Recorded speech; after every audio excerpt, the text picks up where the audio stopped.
Watch who?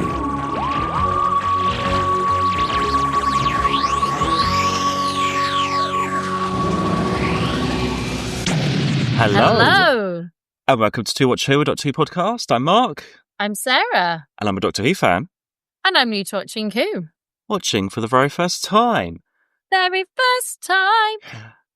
And you join us. We are working our way through New Who and its many spin-offs. We are sort of nearly halfway through Series 1 of Torchwood. Are we? We are? Well, yes. We're working our way through Torchwood. Welcome back, everybody. Torchwood watchers. Welcome back. Welcome back. Do you know what? I don't have that many sort of updates to chat through, really. I mean, I've just logged into the Ross file. No email from Ross, unfortunately. Oh. I know. That's a bit sad, isn't it? Sad, yet not unexpected. No. Maybe I'll try. I don't know what I can do. I'll keep trying. I'll find him somehow and get that VHS back. Anyway, let's talk about Torchwood. Oh, by the way, I have got a bit of a cold, everyone, so that's why it might sound a bit different. It's that sort of autumn time, isn't it? It's proper, autumn just happened. It was summer, September. It was summer, and then literally it was like that, second week of September, bam. Yeah, it's just gone dark nights, cold, and I've gone hibernation mode straight away.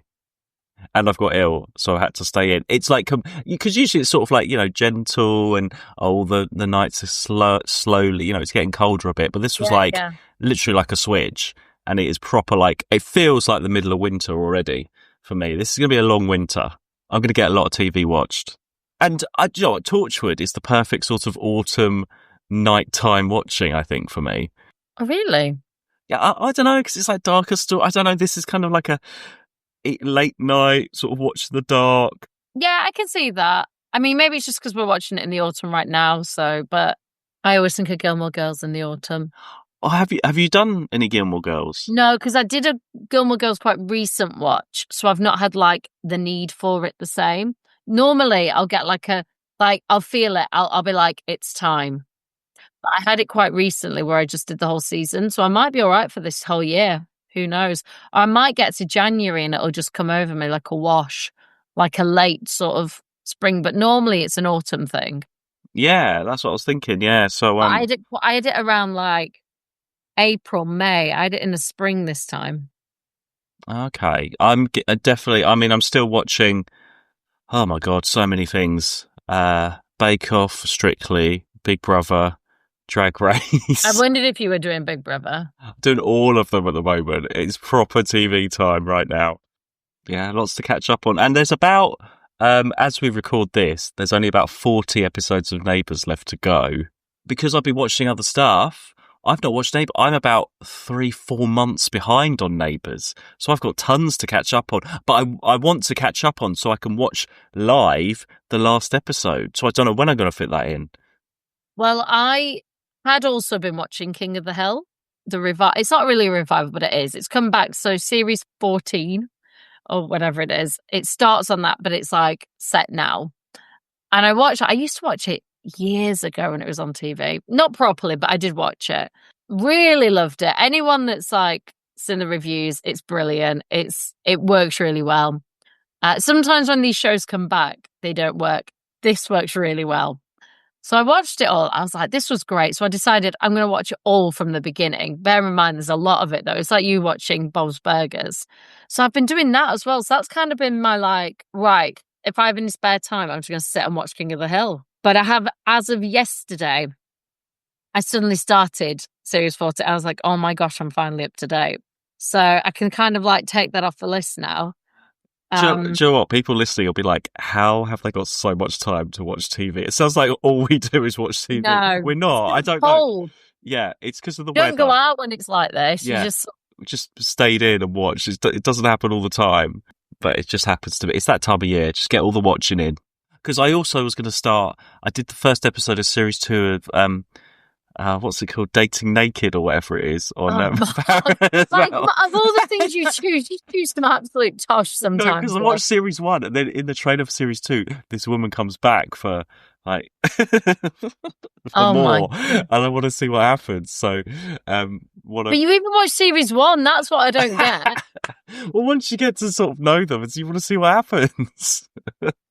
They did on the first episode of series 2. They take them off for like it's a blind date, and obviously they're both naked on the beach. And they meet for the first time naked, and then they have to massage each other on the beach naked. It's Ryland that does it, doesn't it? Yeah, it's presented by Ryland. Yeah, Yeah, it's on Paramount. I only have Paramount because I watch South Park, which is every 2 weeks. Well, you should watch the episode of Dating Naked. No, I've seen the trailer and I was like, absolutely not. Anyway, we should talk about Torchwood, shouldn't we? Yes, we should. Let's get Torchwood. to it. So, episode 5, Torchwood, Small Worlds. Are you kidding me? Yeah. If that's them, we have to find them before all hell breaks loose. It's little girls. It's their little bodies. No one hurt me. They protect their own, the chosen ones. Are you saying our machines can't pick them up? Nothing can. She was beautiful. I loved her at first sight. It's going crazy. No.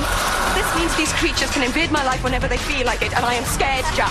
For the sake of the wolf, this is our only chance. Maybe this is a good point to say, how are you finding Torchwood? Do you feel like you know the show a bit better now and the characters and everything now we're a few episodes in? Well, it's interesting. I really enjoyed this one as well. So I feel like I've got into a good groove with it. Initially, I really struggled. I wasn't sure I was going to enjoy it. 2-3 episodes in, I was really struggling. If I'd have had a choice, I probably would have stopped watching. But actually, I'm really enjoying it. I actually look forward to what the next stories might be, which I didn't expect. I think those first 2 episodes are still quite misleading. I get why they did those 2 episodes. And again, it's not like a criticism of them. I didn't find them the most interesting. I think maybe because I'm not a massive fan of Gwen. Gwen, yeah. Well, yes, okay. Well, so this week, the gang are back. So this one, sort of evil fairies in the forest, which is a good idea because, like, the inspiration, and they use it in the show, don't they, is that photo of that, like, Victorian kid and the fairies, which I've always loved. And there's a film about it, which I really want to see. It's got Paul McGann in it, like, about that. I think he might play Arthur Conan Doyle in it. I had a book, I got halfway through it, about, like, Victorian something or other. And there was a whole chapter about that situation, and these girls said they photographed these fairies in their garden, and then like Arthur Conan Doyle and Houdini and that, I think they gave them money to come, and believe them and all of this stuff. And there are other photos. That famous one is that girl with the fairies there. There's like 2, but there's like other ones as well that they took later on. And then I think it turned out they were like cardboard cutouts or something like that. Anyway, great idea for a story, for a Doctor Who story even. Let alone a Torchwood story, but I suppose with the Torchwood stuff, you can do sort of some darker themes involved. But I'm surprised Doctor Who hasn't really done something like this. Just by chance, at the minute in school, I'm reading a book with one of the kids. Anyone who might have heard Artemis Fowl, have you heard of these? Oh, I've heard of it, yeah. So I'm reading Artemis Fowl at the minute with one of the kids, which is based on fairies and leprechauns, but not in the way that we know them. Like, they're not pretty. They're sort of like military. They sort of like live with the idea of what we know fairies to be. In reality, they're more like very clever, very military. They use magic to like have to keep identities undercover and stuff like that. So it was interesting watching this while I've been reading that book. In this version, these fairies, they're not aliens, because Gwen asks, are they aliens? They're not, it's not 100% explained. I think there's a bit of technobabble that Jack says they're from humankind or the dawn of time or something like that. It's never really clear where they're from, but it's not like it's aliens have come through the rift this time. It's these things have been around for a long time. They're still here from the earth or ancient times or whatever, that kind of thing. So a little bit different this week. And actually to have a sort of a full-blown monster, because, I mean, we've had the Weevils, but it's all been sort of human stuff. Well, I mean, the Cyber Woman last week, I suppose, but do you know what I mean? It's not like alien invasion or anything like that. We haven't really had anything like that. So we start off, we see Estelle in the forest, old lady Estelle, and you just know, as soon as you see her, you just think, yeah, She's going to die. I didn't think that, actually. I was quite surprised Estelle died. I love Estelle. She's like Torchwood's Miss Hawthorne. Absolutely love her. But no, when you see her first in the forest, you're just like, oh, hang on, okay, something's going to happen here. But it doesn't straight away. We have Jack. So he's having flashbacks or nightmares or something, and he finds that petal, doesn't he, on his desk. So he's obviously sleeping in You sort of see his Torchwood bedroom, I think. It's a bit difficult to see, but he's obviously sleeping there. And Yanto is around, so it's slightly following on from last week after like the trauma that Yanto went through. I feel like a bit of time has passed. He's there, and that's still on their mind, obviously. And I think he's trying to keep busy and stuff, isn't he? So that's why he's there late. Get a little bit. That's all you get of Yanto this week, but he did have a lot last week. This is like Jack's episode, isn't it? And actually, I think it leads on quite well after what happened last week. After the Yanto thing. We've not really had much Jack. Then last week was a very like Jack leading forward, angry Jack. And then this sort of leads quite nicely into another side of Jack. It's quite nice. It's just because Gwen isn't around all the time. Yeah, I know, isn't it? Well, she is, but she's just quite quiet in this episode, isn't she? Yeah. And now whenever I see her, all I can think of is you being like, what is the point of her being there? Because in all of this, she doesn't really bring a lot of expertise, does she, still? She's just questioning Jack. I mean, she sees that picture of younger Jack. She pieces together that it's not Jack's father in it. But that's sort of obvious right from the get-go. She's just there to state the obvious this week. She does nothing. And there's even a conversation, isn't there someone like, that's detective work, and he's like, this isn't a police investigation or something. It's like, well, why did you recruit a police officer then? I know. I can't help it now. I just see all of Gwen's flaws. I'm really sorry to have ruined that for you, Mark. She does absolutely nothing. She does nothing. She's proper like companion role to the Doctor in this, in terms of Jack. The Doctor like visiting Estelle and just asking a few questions, and that's about it. That's funny. And then when this has all been set up, so there's this girl not being picked up from school and walks home, and that's quite dark, that man like trying to abduct her and stuff. I mean, the whole storyline is quite dark. Nearly abducted from school. Her stepdad, at home, isn't exactly the nicest man to her. That's the thing. See, at first I was like, oh, she's just been really horrible to this because he's the stepdad and everything. But by the end, I was like, yeah, he deserves it. Like he didn't at first. Mum doesn't know it yet, but she's got out fine. Like, he's a dick. Yeah, he was. He's a very one-dimensional character. He is a dick. Were you ever not picked up from school? Yeah, once. Yeah, me too. I was late being picked up. Oh yeah, same. Yeah, it was forgotten. I was forgotten to be picked up. At 9/11. Oh my god! Because it was the second week of school. September, yeah. Like, I'm waiting and I'm waiting and I'm waiting, and I wanted to get the bus. This was the other thing as well. This has been the big argument because I wanted to get the bus, and my parents had just said, "No, we'll pick you up and take you to school." And my dad being like, "Well, I go there anyway, to like not to school," but he was like, I go there for work, so it's no different me picking you up, and it saves us having to pay for the bus. And I was fuming when he picked me up because I'd been there for I had no phone, so I couldn't call them. Is this primary school? Secondary, second week of secondary school. Oh, okay. So I had no phone. I'm year 7. I was fuming because I was like, where have you been? I couldn't contact you. I didn't want to leave to go down the road in case you turned up. And he was a good 45, 50 minutes late. Like, not like a little bit late, like really late. And he was like, I'm really sorry. I'm so sorry. I got caught away at the time. I've been watching something on TV. This thing's happened in America. Oh my God, it was because of 9/11. It was a pretty big thing. And then obviously we went on the next day to learn everything about it. But yeah, 9/11. Well, okay, that's an excuse. That is a good excuse. 9/11 happened, so you did get picked up. Once, because in primary school, I lived really close to the primary school, but again, my parents didn't want me walking, but we had a power cut at the school and they couldn't contact anyone, and literally the teacher went, you could just walk home. And so I just walked home, and they literally just dropped me off. And they could, it was a proper bad power cut, we weren't affected for some reason, but that whole area was, literally down the road. And they just dropped me off at school. Is anyone home? I went, yeah, you could just go home. So I just walked home. And my dad was like, what are you doing here? And I went, there's they've sent us home. And he was like, why? And I was like, I don't know, there's been a power cut. He was like, I've just dropped you off. He literally like pulled back up and I've just like walked up. He was like, I've just dropped you off at school. So that doesn't count. But 9/11. Anyway, so she makes her way home, but she's got the fairies on her side. And in this episode... Mum's tamping like my dad was that day when I walked home from the power cut. Yeah, and somebody's booked a couple of wind machines for this episode, definitely. Yeah. Oh, yeah. And then we see, like, the location watch. We see that guy, the abductee guy, goes to Cardiff Market for whatever reason. He's right in the middle of Cardiff Market. Very randomly in the middle of Cardiff Market, yeah. Which has not changed. It just always looks the same. It will. Do you know what, though? That was one of the locations that I looked at and I was like, this has not changed, but it's about to change. Are they redeveloping it?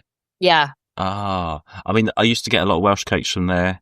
Lovely Welsh cakes. Yeah, they're redoing like the whole thing. They're going to have like the centre of it all different and stuff, and it's going to look completely different.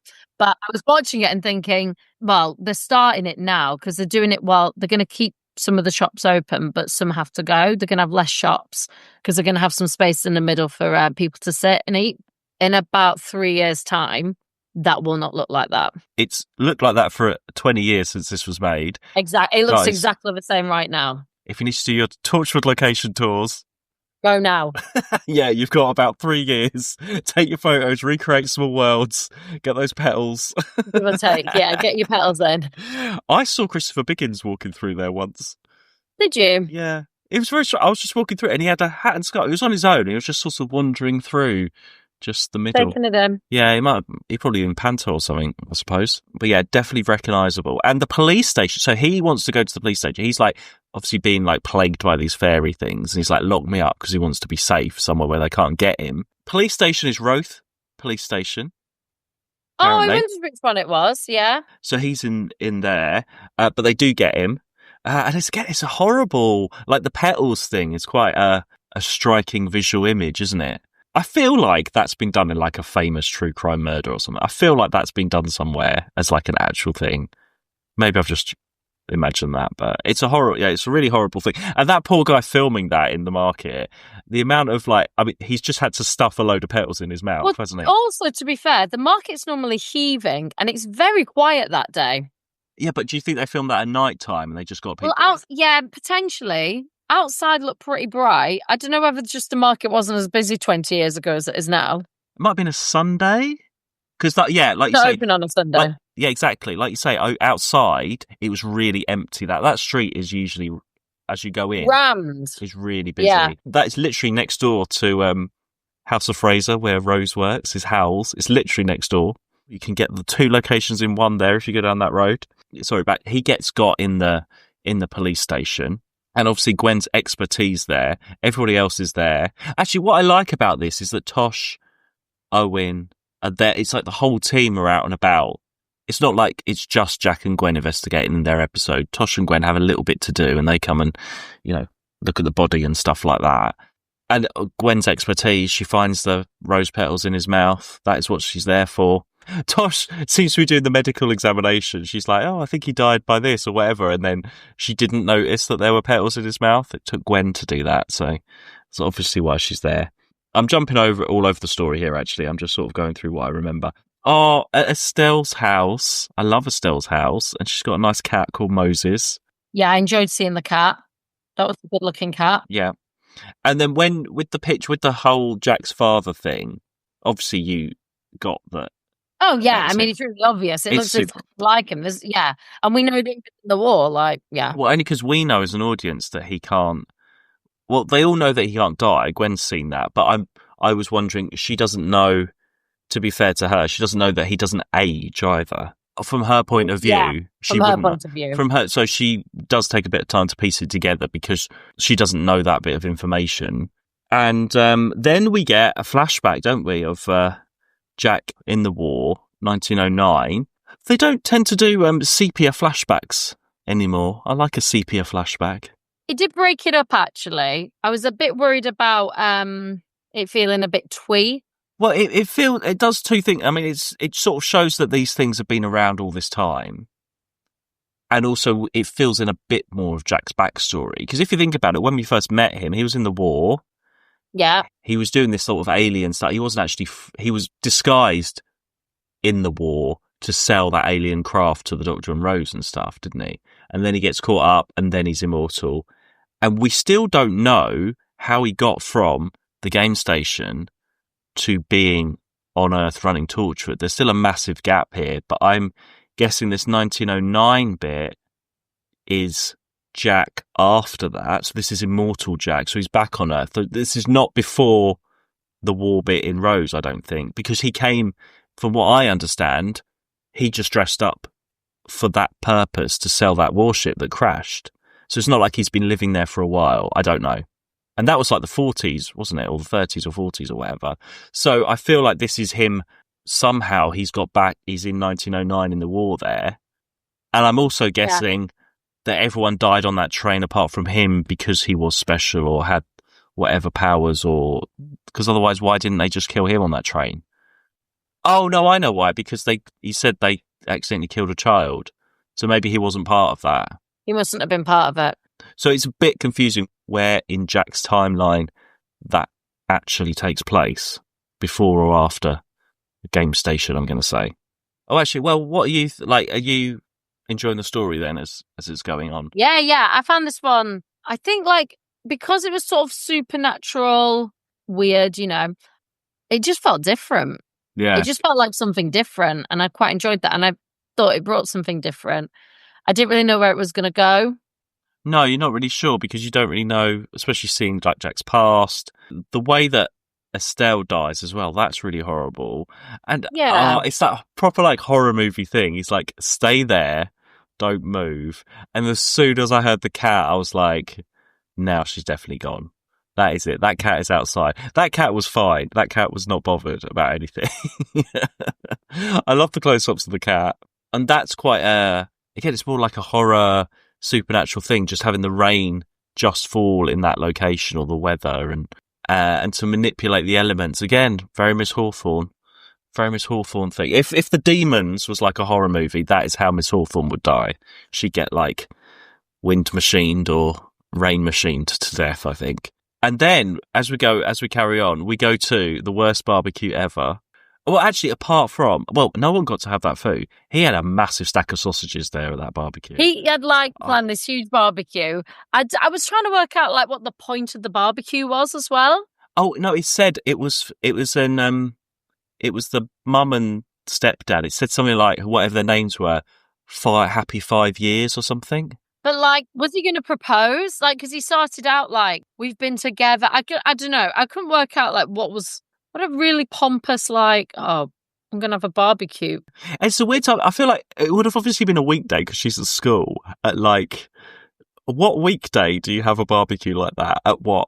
Straight after work? Do you do that? After school it was. It was literally after school.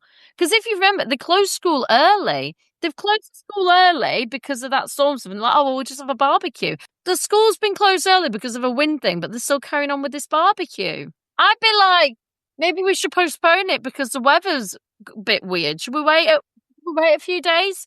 See if the weather's going to change? No, so she's putting out the balloons in the morning. So they're obviously planning it to be in the daytime that day, whenever that is. The parents don't know that the wind has happened. Well, it's only happened at school, hasn't it? They've probably not questioned. Yeah, but they've all been sent home from school. Yeah, it doesn't make sense, does it? Why? Who's having that 5-year barbecue in the middle of it? It's a 5-year barbecue. I'm loving the pile of sausages. I'm just going to say that. But it is the worst barbecue. Why didn't we have a 5-year barbecue? We should have a 5-year barbecue. We messed up there. We should have had a 5-year barbecue. Nice little plate of sausage rolls she's got there as well. I know. She's taking them out one by one. Tough work. We really messed up. We should have had a 5-year barbecue. Yeah, but it is a terrible barbecue because he dies and she goes missing. She loses her daughter and her whatever he is. That mum is this is the worst barbecue I've ever had. Worst party ever.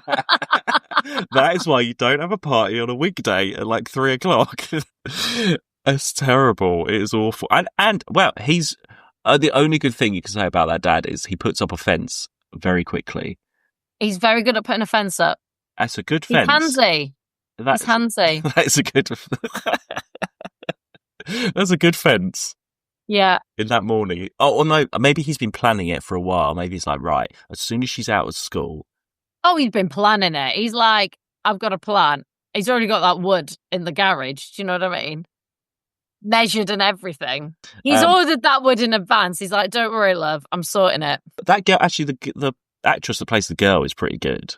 Like, she does, like, creepy child well. I mean, that's a bit of a trope, isn't it? She would be, but then she hasn't got any friends at school.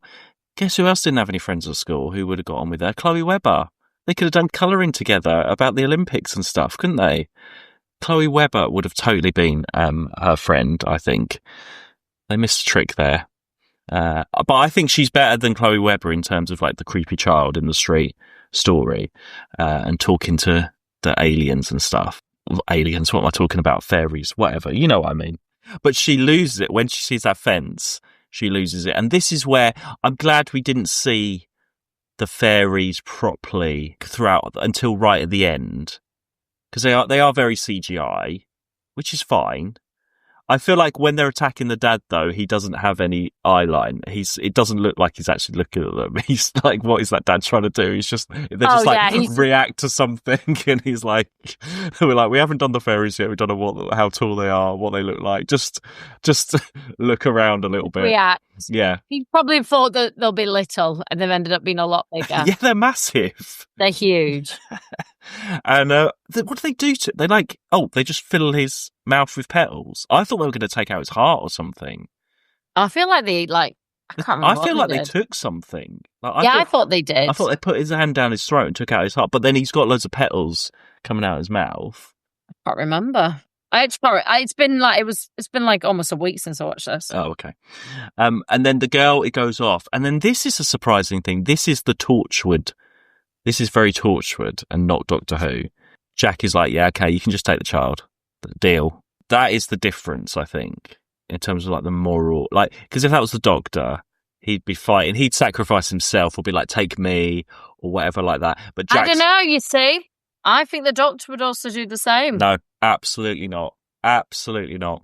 I think the idea is that, right, okay, take her and you're not going to you're going to leave us all alone and you're not going to. But here's the thing, right? The girl agrees to it. And this is where, if the girl was like, I don't want to do this, I think Jack would fight it. And I think this is where the Doctor would also do it. And there's evidence of this in the past. I can't think of it off the top of my head, but I can think of occasions where the doctor might not have wanted to do something, but he's allowed it, and they've gone, no, I want to do this, and they've done it. I'm thinking really far back. No, but I could probably somebody that is going to sacrifice himself to save the world or something. But that's what this is. No. But this is like a brainwashed child. This child does not know what they're doing. I mean, she probably doesn't really like the mum or the dad and doesn't really care, but she doesn't like the dad. I think she likes her mum because she seems to have a relationship. She talks with her mum. But the thing is, then the mum doesn't get to go. Because also, if that's no different to anything that happened with Chloe Webber.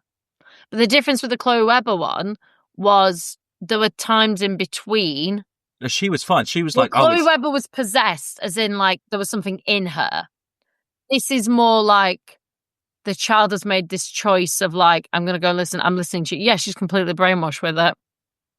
But he also knows it's not something that we can actively make a choice with. They've made that choice and it's going to save the rest of the world. And it's the sacrifice of one for the greater. I think the Doctor would make the same sacrifice. I think the Doctor would be like, no, you're taking me or whatever, and then something else would happen. I don't think he would let a child, because the child doesn't know what is happening, I don't think. But then I think she knows more than But then the sad thing is, because the mum is comes in just to see her disappear.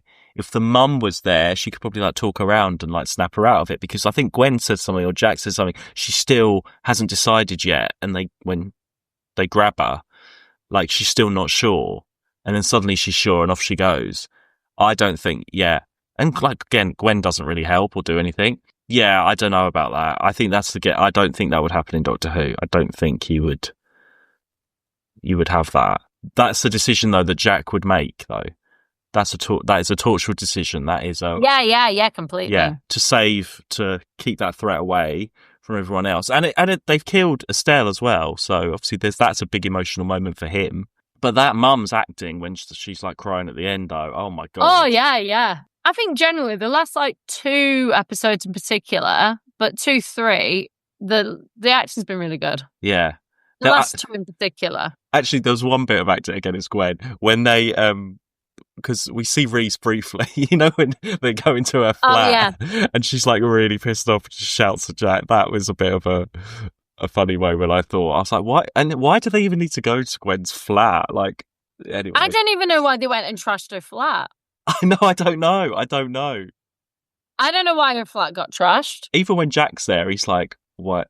He's like, all he wants, Jack is just having a snoop around to see what her flat looks like. He's not bothered. Yeah. He's not bothered about anything that's happened there. He's too busy looking at the photos and having a look at her desk and stuff. He just wants to see her life. He doesn't care that they've trashed her flat at all. But we do get to see Reese. I don't know if we've seen Reese. He must have to have an appearance every episode, even though it's a brief phone call or a quick I suppose it's showing the threat of them, isn't it? And that they can just follow you and find you, and they're targets for whatever reason. But the thing is, though, they're there to get the kid. And I know they've sort of seen Jack in the past. I don't know if they know that, but I just didn't understand why they were going after her. Because they weren't trying to target Jack. I don't know why they went for Estelle. Estelle, because maybe she saw them, but Eve, I was going to say, Gwen hasn't seen them. I just didn't get it. It just didn't make any sense. But she said at the end, the girl like possessed or whatever, said something like, we went after your friend, we killed that man.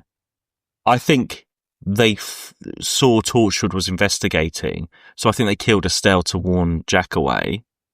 And then I think they went after Gwen. Yeah, because Jack and Gwen, I mean, they can't go after Owen. He lives in an office. There's nothing to trash. No. They probably already looked tempted. There's nothing there. They probably went to Owen's house and were like, oh. He has a chair and hopefully a bed. Or it's like that advert. What's that? Is it that Yellow Pages advert? Where he comes home and she's like, oh my God, you've been burgled. He's like, oh my God. And it's actually just he's got a messy flat. Do you remember that advert? That's Owen. That's the fairies going around Owen's house.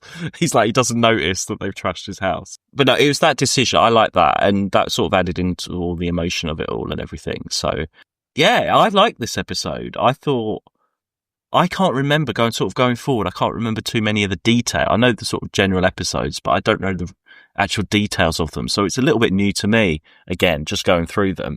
But I think we've hit some really good episodes now. And it's not just like a monster of the week necessarily. There's still a little bit more going on in these episodes. Yeah. Which I quite like.